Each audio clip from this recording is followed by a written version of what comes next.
സുഭാഷ് സാറാണ് നമ്മളിന്ന് CBSEക്കാർക്ക് വേണ്ടി ട്രിഗണോമെട്രിയിലെ ഏറ്റവും ഇമ്പോർട്ടൻ്റ് ആയിട്ടുള്ള 2-3 ചോദ്യങ്ങളാണ് പരിചയപ്പെടുത്തുന്നത്. ഈ ചാപ്റ്റർ എന്ന് പറഞ്ഞു കഴിഞ്ഞാൽ കുട്ടികളുടെ ഒരു പേടി സ്വപ്നമാണ്. ഇത് 3 എക്സസൈസ് ആണ്. അതിൻ്റെ 3ാമത്തേതാണ് എല്ലാവർക്കും ബുദ്ധിമുട്ട് പ്രൂവ് ദാറ്റ്. ഈ പ്രൂവ് ദാറ്റ് എന്ന് പറയുന്ന ക്വസ്റ്റ്യൻസുകൾ പ്രശ്നമാകുന്നതിൻ്റെ കാരണം 2-3 കാര്യങ്ങളാണ്. ഒന്നാമത്തെ, ഫോർമുലാസുകളെല്ലാം പഠിച്ചിരിക്കണം, അങ്ങോട്ടും ഇങ്ങോട്ടും എല്ലാം. നമ്മളൊരു പാലം പോലെ അങ്ങോട്ടും ഇങ്ങോട്ടും പഠിക്കണം, അല്ല ഇവിടുന്ന് അങ്ങോട്ട് മാത്രമല്ല.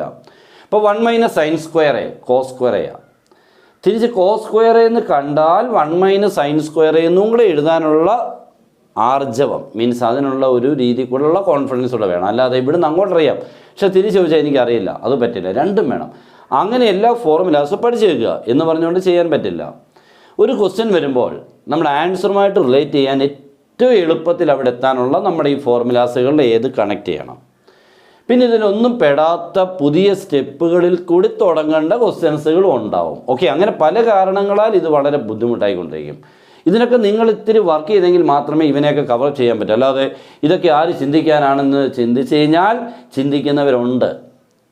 അപ്പോൾ അവരെ നമുക്ക് ഉള്ളപ്പോൾ ബുദ്ധിമുട്ടുള്ളത് പറഞ്ഞു കഴിഞ്ഞാൽ കാര്യമില്ല. അപ്പോൾ എല്ലാവർക്കും ടഫാണ്, നമ്മളപ്പോൾ അതിനൊരു കാര്യമായിട്ട് എടുക്കും. പക്ഷേ ഇതങ്ങനെയല്ല, കുറച്ച് പേര് കവറപ്പ് ചെയ്യുന്നുണ്ട്. അപ്പോൾ അതുകൊണ്ട് നിങ്ങളും അതിനോടൊപ്പം എത്തുക എന്നുള്ളതേ ഉള്ളൂ, അതിന് വർക്ക് ചെയ്യാന്നുള്ളതേ ഉള്ളൂ. നമ്മുടെ ക്ലാസ് ഒന്ന് കണ്ടു നോക്കുക, നല്ലതാണ്.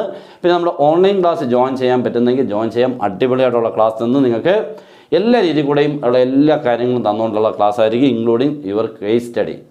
അതും എല്ലാം തന്നുകൊണ്ടുള്ള ക്ലാസ് കിട്ടും, ജോയിൻ ചെയ്യാം. ഓക്കെ, അപ്പോൾ നമുക്ക് സ്റ്റാർട്ട് ചെയ്യാം. First question, 9 tan square minus 9 sec square equal to dash. First question ഇതാണ്, 9 tan square minus 9 sec square. അപ്പോൾ ഈ 9 tan square minus 9 sec square എന്ന് പറയുമ്പോൾ ശ്രദ്ധിക്കേണ്ടത്, ഇവിടെ നമുക്ക് 9 കോമൺ എടുക്കാം. കാരണം അവിടെ തന്നെ അതിലുണ്ട് 9 രണ്ടിടത്തുണ്ട്. ഒന്ന് കോമൺ എടുത്തു കഴിഞ്ഞാൽ tan square മൈനസ് ആരെന്നായി, sec square എന്നായി. ശരിയല്ലേ? tan square minus sec square എന്ന് വായിക്കുമ്പോഴേ പഠിച്ച ഒരാൾക്ക് തിരിച്ചായിരുന്നെങ്കിൽ ഇവൻ റിസൾട്ട് ആയിരുന്നു. sec square minus tan square ആണെങ്കിൽ 1 ശരിയല്ലേ? sec square minus tan square എത്ര, 1. ഇവൻ തിരിഞ്ഞാണ് കിടക്കുന്നത് tan square minus sec square. അങ്ങനെയാണെങ്കിൽ ഇതിൻ്റെ വാല്യൂ എത്ര എന്ന് ഓർത്തോണം, -1 എന്നാണ്. ഓക്കെ, ശ്രദ്ധിച്ചോണം. sec square minus 1, then sec square minus tan square equal to 1 ആണ്. അങ്ങനെയാണെങ്കിൽ what is tan square minus sin square? കേട്ടോ, tan square minus sin square എന്ന് പറഞ്ഞാൽ -1 ആണ്. അപ്പം 9 × -1 ആൻസർ ഈസ് ആരാണ്, -9. അത്രമേ ഉള്ളൂ. ഓക്കെ, ഇതൊക്കെ എക്സാമിന് ഇങ്ങനെയൊക്കെയുള്ള തിരിച്ചും മറിച്ചും ഒക്കെ ഇട്ട് തെറ്റിക്കും. പക്ഷെ അതൊക്കെ ആദ്യമായിട്ട് നമ്മളിങ്ങനെ തുടക്കത്തിൽ ഇച്ചിരി ബുദ്ധിമുട്ടുണ്ടെങ്കിലും പ്രാക്ടീസ് ആയാൽ സിമ്പിളാവും. Okay, next 1 + tan square divided by 1 + cot square. അപ്പോൾ ഇത് നമുക്ക് ഏറ്റവും എളുപ്പമുള്ള ഒരു വഴി എന്ന് പറഞ്ഞാൽ ഇയാൾക്ക് ഫോർമുലയുണ്ട്. 1 + tan square direct ഫോർമുലയാണ്. 1 + tan square എന്ന് കണ്ടു കഴിഞ്ഞാൽ നമുക്കതിനെ sec square എന്ന് എഴുതാം. വേറെ മെത്തേഡും ഉണ്ട് കേട്ടോ, വേറെ മെത്തേഡും ഉണ്ട്, പല മെത്തേഡുണ്ട്. tan square sin square by cos square എന്ന് എഴുതാം, cot square cos square by sin square എന്ന് എഴുതാം. അങ്ങനെ വന്നാൽ വേറെ വഴി കൂടെ നമ്മൾ ലക്ഷ്യത്തെത്തും. ഞാനിപ്പോൾ ഈ മെത്തേഡ് പറയുന്നതേ ഉള്ളൂ. 1 + tan square sec square, 1 + cot square cosec square.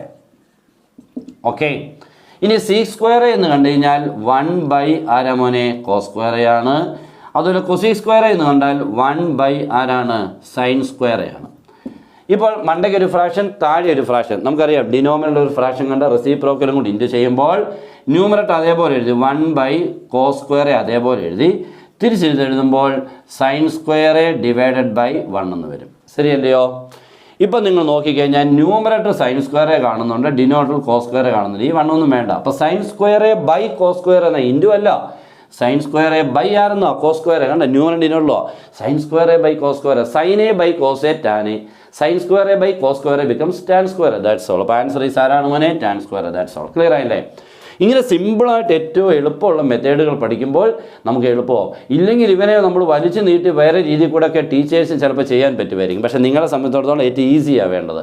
കുട്ടികൾക്ക് എളുപ്പം ക്യാച്ച് ചെയ്യണം, മനസ്സിലാവണം, സ്റ്റെപ്പൊക്കെ എങ്ങനെയാണെന്നുള്ളത് കൃത്യമായിട്ട് മനസ്സിലാക്കി പഠിച്ചാൽ ഇത് എളുപ്പത്തിലോട്ട് മാർക്ക് കിട്ടും. ഓക്കെ, മറ്റൊരു ഇത്തിരി ടഫായിട്ടുള്ള ക്വസ്റ്റൻ ആണ് sin θ - 2 sin cube θ divide by 2 cos cube θ - cos tan θ. ഇവന് ഇച്ചിരി പ്രശ്നകാരിയാണ്, ശ്രദ്ധിക്കുക. അപ്പോൾ ഞാൻ LHS അങ്ങോട്ട് തുടങ്ങുകയാണ് കേട്ടോ. LHS അപ്പോൾ ഇവനെയാണ് നമുക്ക് ചെയ്യേണ്ടത്. ഇത്രയും ഞാൻ തുടങ്ങുന്നത്. Sine theta minus 2 sine cube theta എന്ന് പറയുമ്പോൾ ഈ രണ്ടിടത്തും സൈൻ തീറ്റ ഉണ്ട് കേട്ടോ. ഇവിടെ ഒരു സൈൻ തീറ്റ, ഇവിടെ 3 സൈൻ തീറ്റ ഉണ്ട്. സൈൻ ക്യൂബാണ്. അപ്പോൾ ഒരു സൈൻ തീറ്റ നമുക്ക് ഇങ്ങനെ കോമൺ എടുക്കാം കേട്ടോ. അപ്പോൾ സൈൻ തീറ്റ എന്ന് സൈൻ തീറ്റ പോയി കഴിഞ്ഞാൽ 1 മൈനസ് 2 സൈൻ സ്ക്വയർ തീറ്റ. ശരിയാണല്ലോ മോനെ? സൈൻ സ്ക്വയർ തീറ്റ എന്തുകൊണ്ടാണ്? ഈ ഒരു സൈൻ തീറ്റ ഇങ്ങനെ പോകുന്നു. അപ്പോൾ ക്യൂബിൽ നിന്നും 1 പോയാൽ ബാക്കി സ്ക്വയർ. ക്ലിയർ?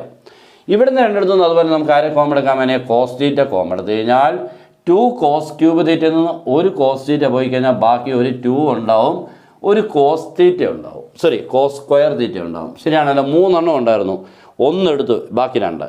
ഇവിടുന്ന് കോസ് തീറ്റയിൽ നിന്ന് കോസ് തീറ്റ പോയി കഴിഞ്ഞാൽ -1. ഓക്കെ ആണല്ലോ അല്ലേ? ഇത്രയും കിട്ടി. ഇപ്പോൾ നോക്കിക്കുക, പുറത്ത് കിടക്കുന്ന നോക്കിക്കഴിഞ്ഞാൽ sine theta by cos theta എന്നാ. Sine theta by cos theta ആരാ മോനെ? Tan theta. അതാണ്. അയ്യോ, അതാണല്ലോ ആൻസർ. അപ്പോൾ ഇത്രയൊക്കെ എന്ത് ചെയ്യും മോനെ? ഇത് രണ്ടും ഈക്വലാണ്, രണ്ടും ഒരാളാണ്. ഇതും കണ്ടാൽ ഈക്വൽ അല്ലെങ്കിലും സിംപ്ലിഫൈ ചെയ്താൽ തുല്യമാണ്. അപ്പോൾ രണ്ടും വെട്ടിപ്പോകേണ്ടവരാ. ഇത് രണ്ടും ഫുള്ളിങ്ങനെ വെട്ടിപ്പോകേണ്ടവരാ. പക്ഷേ ഇപ്പോൾ വെട്ടിക്കളയാൻ പറ്റുമോ? സെയിം അല്ല.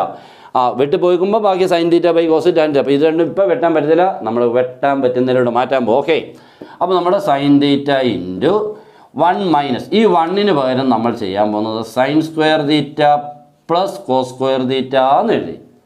What is sine square theta plus cos square theta? 1 sine square plus cos square 1 sine square theta plus cos square theta 1 minus 2 sine square theta അതേപോലെ തന്നെ എഴുതി by cos theta into 2 cos square theta അതേപോലെ എഴുതി minus കഴിഞ്ഞിട്ട് ഈ 1ന് പകരം again നമ്മൾ ആരെന്ന് എഴുതി? Sine square theta plus cos square theta. Okay, ഇങ്ങനെ കുഴപ്പമൊന്നുമില്ലല്ലോ. ഓക്കെ ആയിട്ടുണ്ട്. അപ്പോൾ വേണ്ട, ബ്രാക്കറ്റിൻ്റെ ആവശ്യമില്ല. ഓക്കെ, അപ്പോൾ ഇത്രയൊക്കെ കിട്ടി. അപ്പോൾ 2 കോസ് സ്ക്വയർ തീറ്റ നോക്കി എഴുതി, മൈനസ് ഇട്ട ശേഷം 1ന് പകരം sine square theta plus cos square theta. Next അവന് ഇവിടെ തന്നെ ചെയ്യാൻ പോണേ മോനെ. ഇതൊക്കെ അതേപോലെ സിംപ്ലിഫൈ അവിടെ കിടക്കട്ടെ. ഈ മൈനസ് അകത്തോട്ട് പോയി. നെക്സ്റ്റ് സ്റ്റെപ്പിൽ അതാണ്, ഈ മൈനസ് അകത്തോട്ട് പോകുന്നതാണേ. മൈനസ് അകത്തോട്ട് പോകുമ്പോൾ ഇതും മൈനസ് ആവും, ഇതും എന്താവും മോനെ? മൈനസ് ആവും. മൈനസ് ഓഫിനുള്ളിൽ രണ്ടും പ്ലസ്സിലാണ് കിടന്നത്. മൈനസ് അകത്തോട്ട് ബ്രാക്കറ്റ് ഓപ്പൺ ചെയ്യുമ്പോൾ ആദ്യത്തെ ടേമിന് രണ്ടാമത്തെ ടേമിന് മൈനസ് കയറും. ആൻസർ വരുമ്പോൾ സൈൻ തീറ്റ ഇൻറ്റു മോൻ. ഇപ്പോൾ നോക്കിക്കേ, ഇവിടെ സൈൻ തീറ്റ ഉണ്ട്, കോസ് സ്ക്വയർ തീറ്റ ഉണ്ട്, -2 സൈൻ സ്ക്വയർ. അപ്പോൾ നോക്കിക്കേ, ആദ്യം ഞാൻ ആ കോസ് സ്ക്വയർ തീറ്റ ആദ്യം എഴുതി. കണ്ടിത്? ഇനി ഇതുണ്ടോ, ഇത് 1 സൈൻ സ്ക്വയർ തീറ്റ, ഇത് -2 സൈൻ സ്ക്വയർ തീറ്റ. അപ്പോൾ 1 സൈൻ സ്ക്വയർ തീറ്റയിൽ നിന്ന് 2 സൈൻ സ്ക്വയർ തീറ്റ കുറഞ്ഞാൽ നെഗറ്റീവ് ആവും.